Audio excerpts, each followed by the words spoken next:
Vamos a continuar con Freddy, nuestro último expositor, quien también nos va a plantear sus desafíos, su visión sobre los desafíos para este hábitat sostenible e inclusivo. Bueno, muchísimas gracias. Quiero agradecer a toda la gente del Ministerio de Hábitat con quien venimos trabajando desde hace 4 años en Procrear y haciendo un poco este nexo entre lo que son las políticas del Ministerio de Obras Públicas y las políticas de hábitat que, digamos, requieren un esfuerzo de coordinación. Y también quiero agradecer al Consejo Federal de Vivienda, que ya me ha invitado en varias oportunidades a conversar con los responsables de los institutos y en eso les voy a pedir disculpas por una cosa, porque lo que voy a exponer ahora ya lo traté hace unas reuniones, en una reunión del Consejo Federal, pero con un avance. Es decir, en ese momento estaba pensando en 9 errores clásicos que se cometen en las políticas de vivienda. Y Santiago Arias, que escuchó la charla, me dice, ¿por qué en lugar de hablar de errores no hablan de cosas positivas, digamos, de lecciones aprendidas? Y entonces, bueno, pasamos de 9 a 10 y la idea es ver, digamos, si podemos empezar a ver esta cuestión por la positiva. Y esto tiene, digamos, una cuestión importante en esta coyuntura, es decir, que es que analicemos lo que venimos haciendo y tengamos una propuesta de futuro. Es decir, yo creo que para adelante no vamos a convencer con el miedo a lo que puede suceder. Vamos a convencer con las propuestas de lo que podemos hacer. La primera cuestión es tener un diagnóstico preciso de cuál es el problema. Y en eso tenemos un problema serio, que es hacer frente a las restricciones de la información. Yo, digamos, me voy a detener un minuto en esto porque yo creo que hay una cuestión realmente grave, que es que no tengamos datos. Es decir, no hemos tenido los resultados del censo 2020 y por lo tanto vamos tratando a ciegas. Es decir, esto vale para la política de vivienda, para ver el tamaño de la brecha, vale para todas nuestras políticas de obras públicas, ni qué decir para las políticas sociales o para la economía misma. Es decir, es un bache, digamos, demasiado profundo.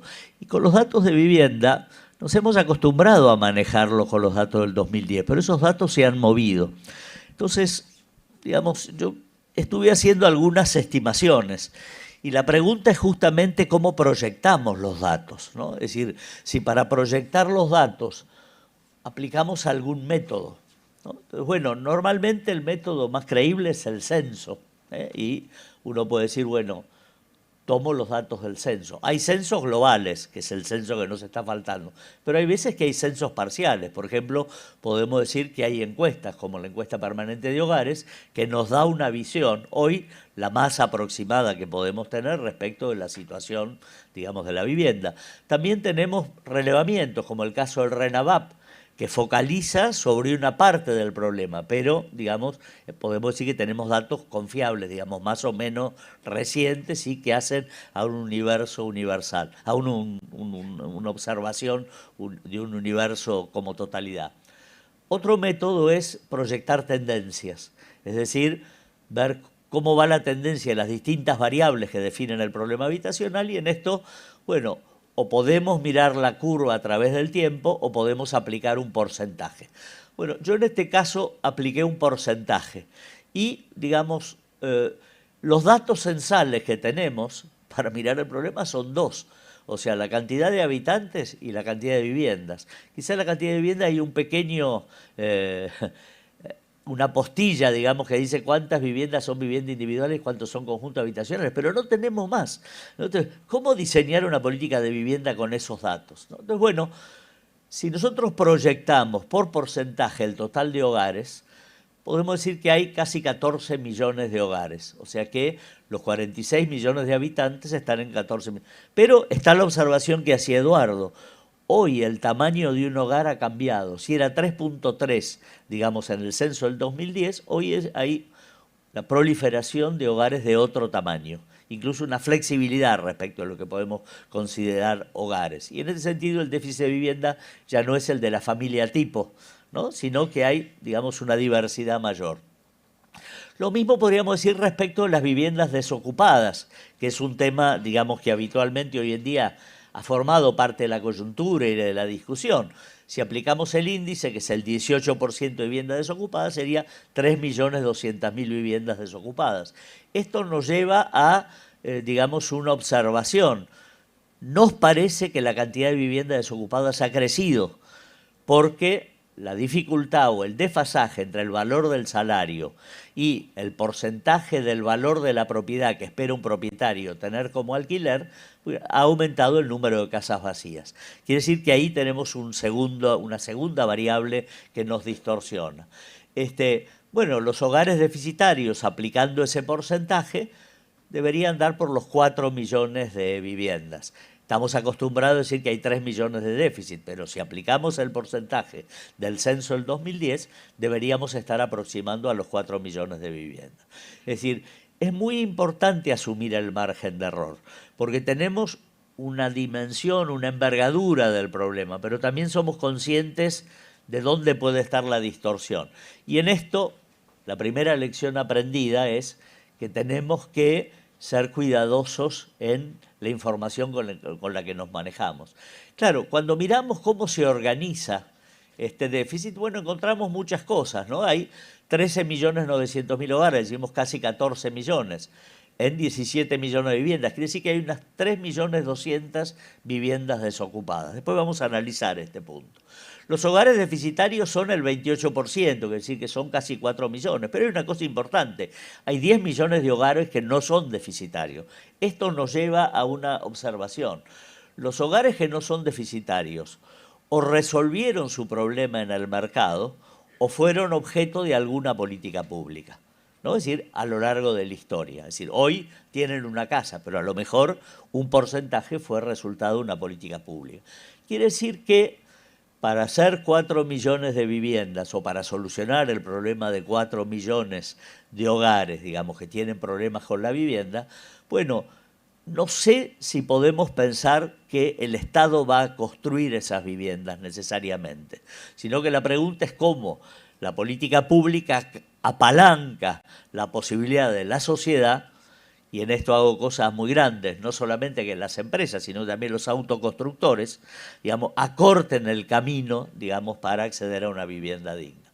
Bueno, cuando empezamos a hacer el desagregado entre viviendas irrecuperables o viviendas, casas tipo A y casas tipo B, o los niveles de hacinamiento, cantidad de personas por vivienda o cantidad de hogares por vivienda, bueno, nos da esta relación, ¿no? Que en realidad quienes necesitan una vivienda nueva, antes decíamos eran 1 millón de hogares, hoy son 1.400.000. Y, digamos, hay 2.400.000, o sea, los 2/3 del problema, que lo que necesitan es una intervención en el barrio o sobre la vivienda que ya existe. Cuando miramos el tema de las viviendas desocupadas, de golpe también es importante separar acá esta información, porque hay un porcentaje, que es casi el 20%, que son en alquiler o venta o en construcción. Cuando se hace el censo, verifican eso. Esto nos lleva más o menos a unas 500.000 viviendas, que de alguna manera podemos decir conforman las viviendas que están dando vuelta alrededor del mercado, o se están construyendo o están esperando ser ocupadas. Hay muchas viviendas para el censo que tienen otros usos, como comercio, oficina, consultorio, o, y esto es muy importante, sobre todo segunda residencia. Esto pasa, o gente que tiene una segunda residencia en un lugar de veraneo o en un municipio, digamos, para ir los fines de semana, o al revés, alguien que vive en una pequeña localidad y que tiene una casa en una gran ciudad para ir a hacer trámites, para que vayan los hijos a estudiar, etc. Quiere decir que hay otro 20% del problema que tiene otros usos. Y hay un 60% del problema, que es realmente la parte del problema, que es temporalmente ausentes, que no sabemos el día del censo que estaba pasando, y lo que figura como otras. Bueno, esto es muy importante porque son 1.500.000 viviendas que requieren una regulación, requieren alguna forma de intervención. El otro dato que me parece importante es cómo se reparte este déficit por quintiles, o sea, si separamos en 5 grupos de acuerdo al nivel de ingresos, bueno, el déficit digamos, el 1% aparece en el sector más alto. Esto hay una tradición en la Argentina que muchos empresarios prefieren alquilar la vivienda e invertir el costo de la vivienda en su negocio. Hay un 26% que está en los segundo y tercer quintil, o sea que es gente que tiene capacidad adquisitiva. Esto, por ejemplo, fue lo que en su momento dio origen al Procrear. Es decir, cuando estaban las políticas del Plan Federal se decía, bueno, solo hacen vivienda para los pobres. Y por lo tanto, ¿por qué no se inventa un mecanismo que vuelva a producir el acceso a la vivienda de sectores medios o de trabajadores formales que pueden, por ejemplo, descontarse la cuota por planilla? Y esto entonces lleva a la vivienda con crédito. Ahora hay un 73% que está en los dos últimos quintiles. Y dentro de esto podemos decir que casi el 50% del déficit es de gente que tendría mucha dificultad para pagar una cuota, porque su problema no es la vivienda, el trabajo, la seguridad social, problemas de salud, la edad, etcétera, que digamos, nos definen el problema. Bueno, la pregunta entonces es, ¿cómo cuando definimos operatorias de vivienda vamos precisando a quién la dirigimos y, digamos, hasta qué punto el apoyo del Estado se va organizando en función del perfil, digamos, que tienen quienes presentan el problema? El último punto de esto de tener información adecuada, digamos, para diseñar una política de vivienda, tiene que ver con una tipología de casos. Es decir, no siempre el déficit aparece de la misma manera. Entonces, hay personas, hogares que carecen de una vivienda, ¿no? Entonces, inmigrantes, jóvenes, ancianos. Hay hogares que comparten una vivienda. Bueno, todos esos necesitan una vivienda. Hay inquilinos que tienen un problema de tenencia, tienen problema con el valor de la renta. Bueno, muchas veces tiene que ver con el régimen contractual, o acceder a una vivienda o tener un mejor contrato. Hay habitantes de piezas de hoteles y pensiones, que en general están en los centros de las ciudades. No es la problemática de un villero, es una problemática de alguien que en general vive en áreas densas de la ciudad. Hay ocupantes ilegales de inmuebles, y esto en las grandes ciudades cada vez más frecuente.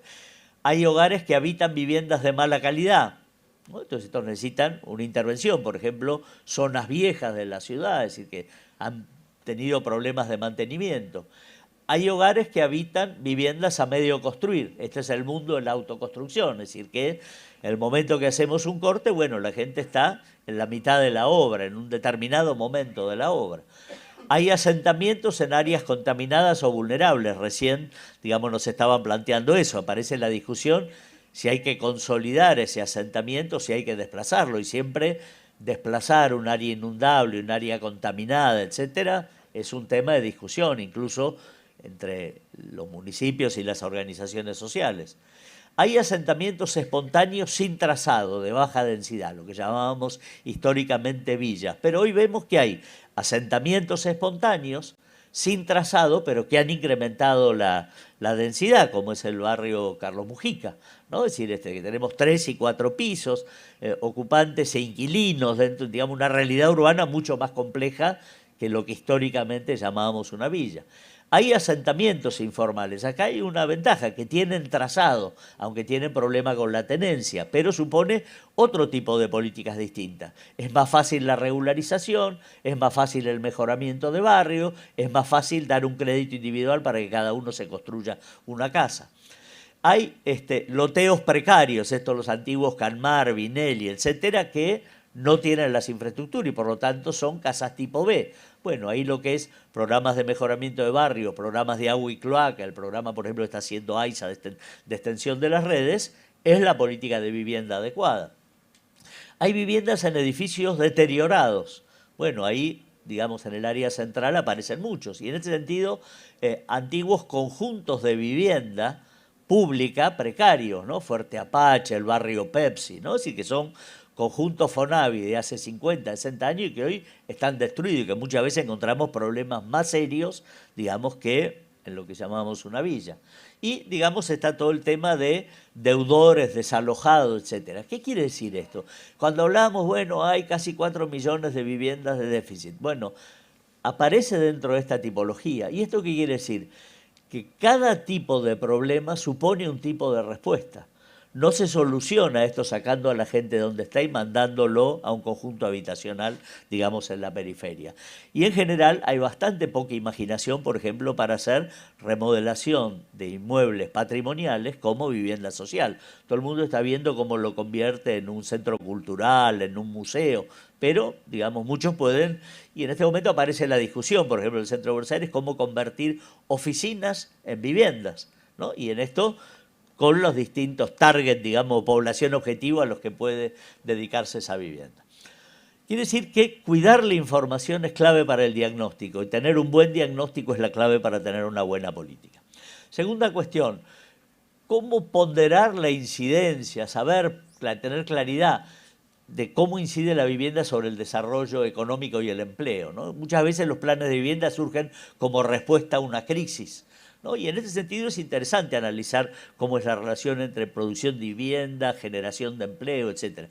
Nosotros calculamos habitualmente que una vivienda da 4 empleos durante 4 meses, ¿no? Es decir, para tener un indicador.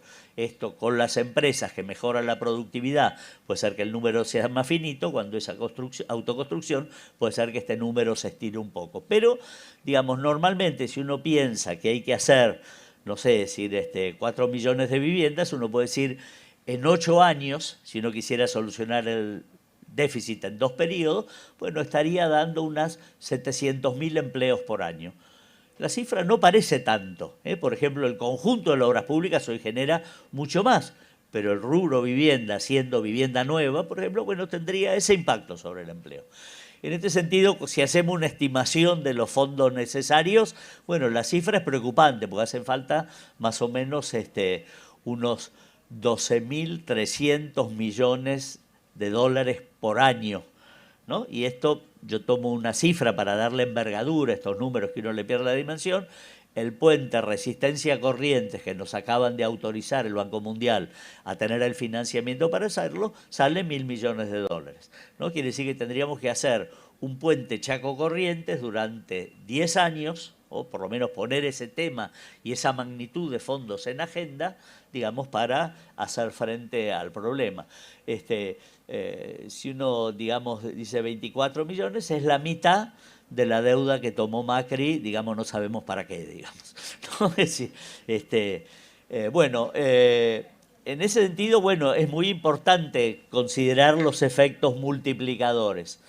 Pero también, digamos, me parece que ahí hay un punto importante para considerar, que es cómo ir dosificando, digamos, esa inversión. E incluso cuál es el impacto que tiene sobre la economía cuando empezamos a ser grandes demandantes de materias primas, de salario, etcétera. Bueno, muchas veces eso produce distorsiones, digamos, en la macroeconomía. La tercera cosa es realizar una correcta evaluación de las posibilidades y límites del sector de la construcción. Y esto hay que decir que históricamente, por ejemplo, si mirábamos lo que eran las políticas FONAVI, bueno, concentraban en un número muy chiquito de empresas toda la producción de la vivienda. Esto que decimos, bueno, es del pasado, hoy en día ya esos grandes grupos económicos no aparecen, los conjuntos habitacionales son más chicos, bueno, en muchas provincias todavía se sigue concentrando, digamos, la producción en un número acotado de empresas. Ahora, también deberíamos mirar un poco cómo es la cadena de valor, digamos, en el proceso de producción de la vivienda. Porque tenemos, por un lado, digamos, la producción de materiales de construcción, que en general está muy concentrado, ¿no? Muchas veces lo que es el montaje de las viviendas, que lo hacen empresas manufactureras, ya no tan los grandes grupos económicos, bueno, aparece en un grupo mucho más grande de pymes, etcétera.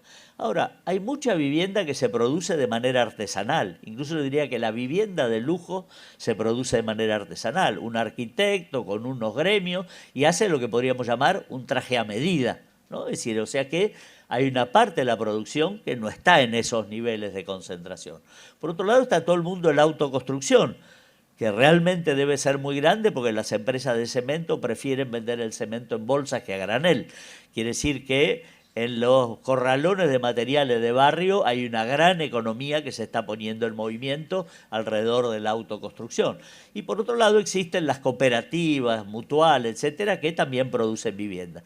Quiere decir que cuando hablamos de la industria de la construcción deberíamos separar los productores de materia prima, que en general están muy concentrados y realizan procesos industrializados, en algunos casos que hay hasta 2 o 3 proveedores de algunos insumos. Y eso requiere regulaciones.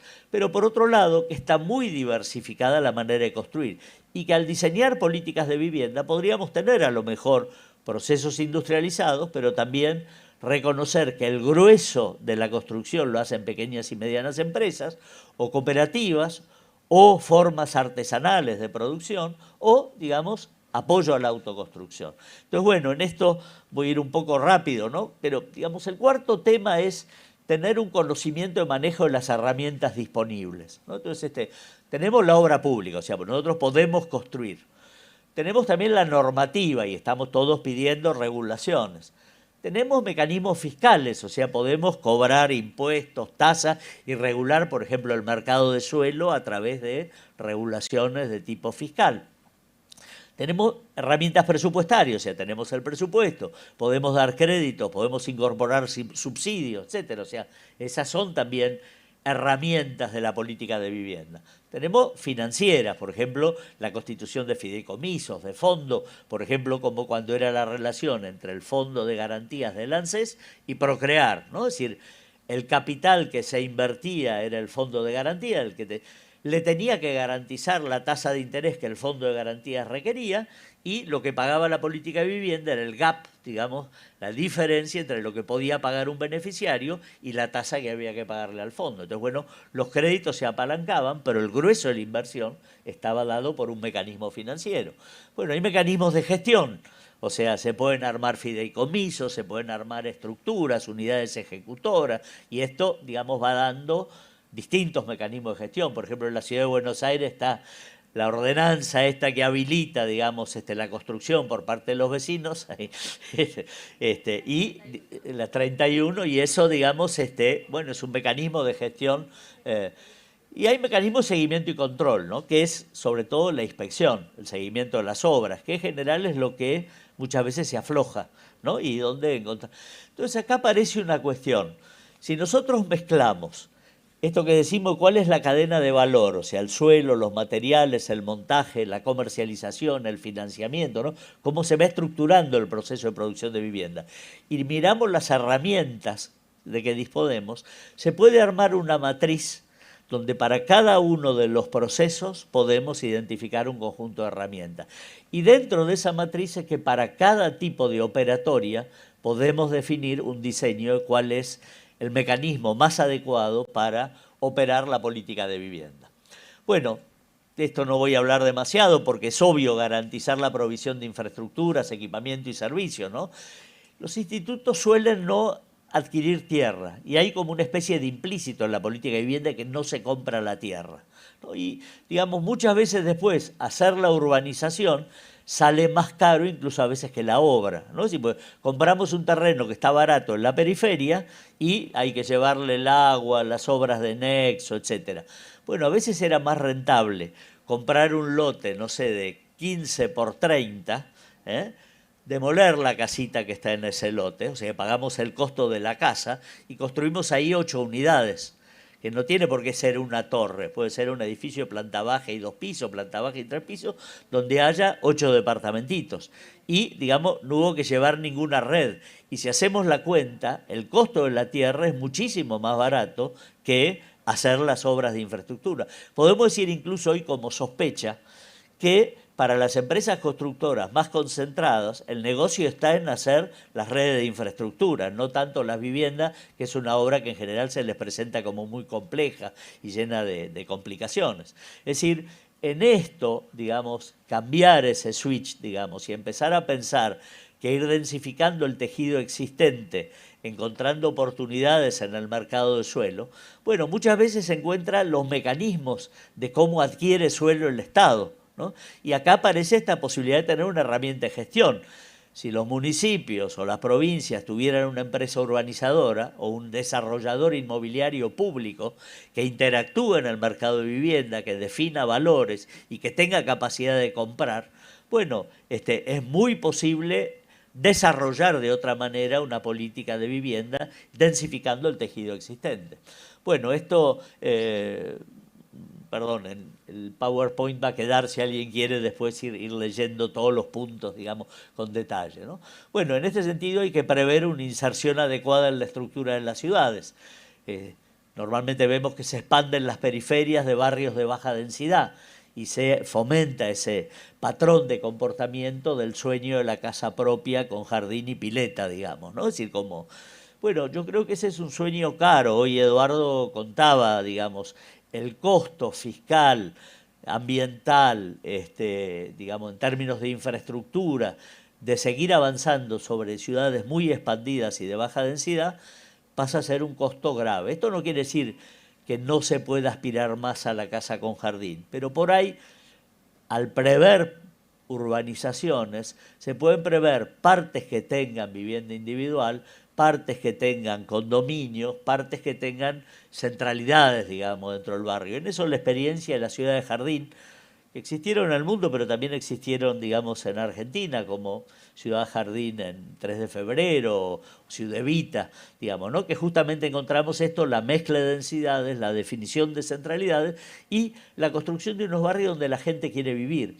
Si a esto le agregamos que haya distintos programas y que en el momento del loteo se le vayan asignando parcelas a estos distintos formatos, bueno, de golpe vamos a tener vivienda para la tercera edad, vamos a tener vivienda para jóvenes, vamos a tener vivienda para discapacitados, mezclado, digamos, dentro de un barrio que tiene distintas tipologías, distintos sectores sociales y, digamos, una vida barrial intensa. Bueno, acá contamos algunas experiencias de esto que ha pasado con los trazados y las inserciones, ¿no? Es decir, ahí está el barrio Carlos Gardel en Morón, esta Villa Tranquila en Avellaneda, o General Rodríguez o en Esteban Echeverría, barrios del Plan Federal, pero que tuvieron unos trazados que favorecían, digamos, la estructura barrial. Bueno, estimular la realización de buenos proyectos. Esto también, digamos, es un dato interesante. En general, suele dejarse a las empresas que hagan el proyecto, ¿no? Esto ha sido revertido en los últimos años por el Ministerio. Ha habido un esfuerzo grande en el desarrollo de proyectos y los intentos de urbanización. Pero muchas veces los detalles o el proyecto definitivo queda en manos de las empresas y no siempre le ponen, digamos, el interés que... Los buenos proyectos aprovechan el predio, combinan usos, combinan tipologías, resuelven adecuadamente la circulación, el tránsito, etc. Los buenos proyectos incluyen la participación de los beneficiarios. Esto, por ejemplo, en el barrio Carlos Gardel, en Morón, los beneficiarios discutían cómo iban a caber sus muebles en las nuevas casas, ¿no? Es decir, que en general había una tendencia a construir muchos lugares chiquitos, ¿no? Y bueno, esta discusión enriquece. Los buenos proyectos evalúan el impacto urbanístico y ambiental y encaran acciones de remediación cuando aparecen efectos negativos. Usan eficientemente los recursos y acortan los tiempos de obra, es decir, la tecnología que se usa, ¿no? Entonces, en general respetan el contexto urbano y ambiental, y los buenos barrios suscitan arraigo e identidad, la gente se siente orgullosa de ese barrio y contribuyen al desarrollo de la cultura ciudadana. Bueno, descentralizar la implementación, y este es un tema clave, ¿no? Es decir, yo creo que en estos años se ha avanzado mucho en esto de transferirle recursos a los municipios, transferirle recursos a las provincias. En esto yo creo que es importante tener una planificación centralizada y participativa, transferir, digamos, la acción de gobierno de manera descentralizada a las provincias y los municipios y, digamos, como dice la consigna, y pueblo libre, o sea, abrir a la participación y a la posibilidad de los beneficiarios de participar, de seguir, de hacer el seguimiento de los proyectos. Bueno, la descentralización de la ejecución abre posibilidades a las economías locales, ¿no? Es decir, esto que decimos, las empresas locales tienen prioridad cuando se licita una obra en algunas provincias o en algunos municipios y muchas veces los municipios tienen más interés en que haga la obra una cooperativa que una gran empresa. Entonces, bueno, esta descentralización favorece, digamos, procesos de mayor participación. Requiere el desarrollo de capacidades de los municipios y de la sociedad local. ¿No? Es decir, hay muchas veces municipios que tienen problemas para desarrollar los proyectos, o para seguir las obras, o para hacer el manejo financiero de la obra. Pero eso entonces, una política de vivienda es esa capacitación, es transferir capacidades, digamos, transferir herramientas, transferir saber hacer, ¿no? En ambos casos supone el desarrollo de mecanismos de supervisión y control, y que son importantes. Es importante una novena cuestión, y ya termino, revisar los mecanismos de asignación de las viviendas y de los créditos. Existe una tendencia a focalizar la política sobre unos pocos programas y en general de financiamiento, ¿no? Y acá aparece toda la discusión si se financia al constructor o se financia al comprador, ¿no? Entonces, bueno, ahí hay, digamos, un tema que resolver. Conviene abrir un menú de programas y líneas de financiamiento que permitan responsabilizar a diferentes agencias de la implementación de cada línea de trabajo, ¿no? Entonces los mecanismos, digamos, a lo mejor hace que, no sé, por ejemplo, el programa de mejoramiento de barrio tiene una manera de funcionar distinta que el RENAVAP, distinta de ¿cómo se llama?, el DAMI, ¿no? Es decir, pero son todas líneas de trabajo, programas que abren, digamos, mecanismos de implementación de políticas públicas.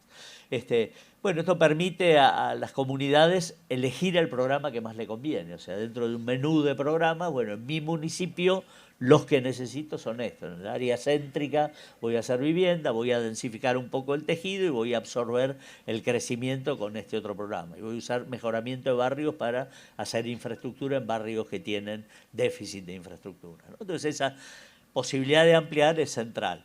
Y este criterio requiere criterios de distribución de los cupos de financiamiento, o sea, cuánto le voy a poner a cada programa como financiamiento. En eso ya ha habido la experiencia. Cuando hay un programa que funciona, tira más que un programa que hay que empujarlo, digamos, con mucha voluntad, remando en el dulce de leche. Entonces, bueno, los programas que van avanzando se van comiendo los recursos de los que son menos dinámicos. Y esto, digamos, en términos de la administración pública, es una forma de monitoreo que a lo mejor lleva a tener mayor voluntad en el impulsar determinados programas que no están siendo suficientemente atractivos. También en los criterios de adjudicación de las viviendas, que muchas veces suelen ser poco transparentes. Y en esto se utilizan distintos criterios, ¿no? Hay algunos que por capacidad económica del deudor. Entonces dicen que las viviendas tienen que ser para los que puedan pagarlas. Incluso en algunos casos le exigen un ahorro previo, un pago anticipado, como son los círculos de compra de automóviles, ¿no? Esto pasaba con el Plan Federal, por ejemplo, que algunos municipios tomaban solo los programas donde la gente los podía pagar. Hay otros que es por la necesidad, entonces hay una evaluación social y esto en general supone un alto componente de subsidios, o sea, se asignan a los que tienen más dificultad para pagar las casas. Por puntaje, entonces aparece muchas veces un criterio de asignación de puntaje, ¿no? Esto, por ejemplo, la ciudad de Buenos Aires mucho tiempo se usó eso, entonces, bueno, si hay un discapacitado, cuántos son los miembros en la familia, entonces hay unos asistentes sociales que van entrevistando a la gente a ver cómo le levantan el puntaje, digamos, para que se asigne. No siempre son transparentes por los mecanismos de puntaje. Por sorteo, por ejemplo, es el criterio que tomó Procrear, ¿no? Con lo cual agrega un porcentaje de timba, digamos, a la implementación de una política social. Es transparente, no sé si es siempre justo, pero, digamos, es un criterio. Como contraparte del trabajo, muchas veces aparecen cooperativas y ONG, es decir, que tienen prioridad los que más horas pusieron, por ejemplo, para levantar el barrio. O muchas veces como reconocimiento de la antigüedad en el asentamiento o compromiso con la organización, ¿no? Esto pasa mucho en los barrios, digamos, que hay como un sistema, una meritocracia, digamos, del compromiso con el mejoramiento del barrio, y esto se convierte en un mecanismo de priorización en el momento de la asignación. Y el último punto que me parece central, y es donde más estamos fallando en las políticas de vivienda, tiene que ver con el seguimiento del programa una vez adjudicadas las viviendas. Es decir, la intervención no se completa con la inauguración, con el corte de cinta, con la fotografía de los responsables del momento. En general han sido resultado de procesos muy largos que trascienden a los funcionarios y a la vez van a seguir procesos muy largos hasta que un barrio se asiente. Entonces, la adjudicación de las unidades queda mucha tarea administrativa, verificar que no existan fallas constructivas, la organización de los consorcios para el mantenimiento, la administración de la cartera de crédito, incluso en eso la posibilidad de, por ejemplo, un buen pagador, darle la posibilidad de tener un upgrade, como dicen, o sea que pase a lo mejor, deje su casa y pase a tener una casa más grande o mejor localizada, digamos, con un nuevo crédito, o sea, una reformulación del crédito, digamos, sobre esa experiencia. Bueno, está todo el tema de escrituración, que es como no hay final de obra, la obra no se escritura, como los vecinos no tienen la escritura, dejan de pagar. Como esa de la escrituración no está clara, la casa se vende, entonces el tipo que está dentro de la casa ya no fue el beneficiario y ya no tiene derechos para hacerlo, y entonces al final hay que hacer un nuevo censo para regularizar ese enchastre que se armó por, digamos, falta de la capacidad de organización, digamos, del propio Estado. Y después hay otras cosas, digamos, bueno, también de seguimiento del movimiento inmobiliario, ¿no? Sí, pues las casas, aunque uno dice, bueno, no se pueden vender, se venden. Y ahí aparece un tema que es grave, que lo que salió una casa en el sistema formal de construcción pierde valor en la medida que ingresa al sistema informal de compraventa. Entonces, hay una parte del valor de la casa que se empieza a perder en las transacciones, porque el que compra en negro compra más barato, incluso que el valor de reposición de la casa. Entonces, bueno, de golpe vemos que un conjunto habitacional construido con toda la voluntad del Estado se convirtió en un asentamiento informal, digamos, que ya no tiene quien lo mantenga, que no hay reglas de juego, que no hay consorcios, y bueno, terminamos en estas historias del Fuerte Apache, el barrio Pepsi, o digamos, barrios que se convierten en barrios problemas. Ahora, también hay trabajo después con la puesta en marcha de los servicios básicos, con el mejoramiento de los servicios y equipamiento, que no siempre dependen de la política de vivienda, pero hay que promoverlo frente a los otros ministerios para que existan, con atención de los problemas sociales y promover pautas de convivencia comunitaria, temas de drogadicción, de alcoholismo, de violencia familiar, digamos, esos problemas no desaparecieron porque la gente tiene una casa nueva. Hay cuestiones que tienen que ver con la animación cultural, deportiva, social, ambiental, que uno dice, bueno, eso se hace cargo del municipio, pero requiere una interacción con el municipio y ir creando los ámbitos donde esas cosas van a suceder. Y en esto, sobre todo, la atención a grupos vulnerables. Y contribuir al desarrollo de la complejidad urbana, a la actividad económica y al empleo, o sea, empezar a facilitar adentro del barrio redes para que un señor que es contador pueda trabajar haciéndole la contabilidad a otros, o un maestro, un profesor de guitarra, o un plomero, ¿no? Es decir, que, digamos, empieza a reconstituirse un circuito económico dentro de la vida del barrio que puede ser generador de empleo para mucha gente, así como mucha gente convierte al living, digamos, en un almacén o en un superkiosco, ¿no? Entonces, bueno, estas cosas no tienen que ser escondidas, tienen que ser comprendidas, valoradas, incluso en algunos casos con un criterio de cómo se puede remodelar la vivienda, ampliarla, por dónde puede crecer, digamos, ya como pautas acordadas y a las que se le puede dar seguimiento. Y desarrollar pautas de seguridad, tránsito, atención de emergencias, mejoramiento ambiental, etc. Bueno, si sintetizamos estas 10 cuestiones, podemos decir que hay cuestiones que tienen que ver con diagnóstico adecuado, evaluar su contribución al desarrollo de la economía y tener una buena caracterización del sector de la construcción. Es decir, en eso nos vinculamos y pensamos lo que vamos a hacer dentro de criterios de la macroeconomía. Tener una tipología de problemas y tener una diversificación de operatorias. Y sobre esto tenemos todo un camino que es garantizar la producción de infraestructuras, insertar adecuadamente la intervención, poner en marcha mecanismos para garantizar el desarrollo de buenos proyectos, o sea, que tienen que ver con la relación entre vivienda y ciudad, y por otro lado, diversificar programas, establecer cupos, asignar recursos, coordinar con otros organismos sectoriales, descentralizar la implementación y transparentar los mecanismos de adjudicación que tiene que ver con las viviendas en sí. Bueno, en general un tema clave es garantizar el seguimiento del programa después de haber adjudicado las viviendas. Es decir, la idea es, si estamos pensando cómo mejorar, cómo dar continuidad, cómo revisar las cosas que hicimos y tratar de que en el futuro tengamos una propuesta de cómo hacerlas mejor. Todas estas son cuestiones concretas, son problemas que todos ustedes saben que son los problemas en los que vivimos embarrados al hacer, digamos, políticas de vivienda. Y quizá poner orden, establecer acuerdos, hacer pactos, bueno, nos llevan, yo creo, a un tema central, que hoy el tema de la vivienda es un problema serio del Estado. Es decir, no por el tamaño de la brecha, sino por la dificultad que tiene el Estado para organizar los factores que tienen que contribuir a su resolución. Es decir, tanto en términos de ponerlo en agenda para que existan los recursos, como administrar adecuadamente, digamos, esos recursos para dar una respuesta adecuada a la gente que lo está necesitando. Muchísimas gracias.